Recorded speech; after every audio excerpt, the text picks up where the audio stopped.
Hello everyone, welcome back to my another video. সন্ধ্যা নামতেই বেরিয়ে পড়লাম একটু মন ভালো করার জন্য। তো আমাদের প্রথম গন্তব্য ছিল ফুচকার দোকান।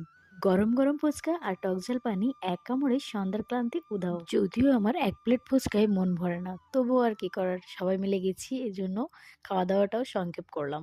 তো ফুচকা শেষ করে এবার আমি এসেছি চটপটিতে, চটপটিও খেয়ে নিলাম। এরপর মানুষ বলছে আমি আর একটু ফালুদা খাবো মা, যেহেতু এখন অনেকটাই ঠান্ডা এজন্য আর ফালুদাটা খেলাম না। ফুচকা খাওয়া শেষে হাঁটতে হাঁটতে ঢুকে পড়লাম সবজি বাজারে। চারপাশে মানুষের কোলাহল, তাজা সবজির ঘ্রাণ, এই ব্যস্ততাটাও সামহাও ভালো লাগে। বাজার সেরে এরপর গেলাম নার্সারিতে। সবুজ গাছ, রঙিন ফুল, শহরের ভিড়ের মাঝে যেন একটু শান্তির ঠিকানা।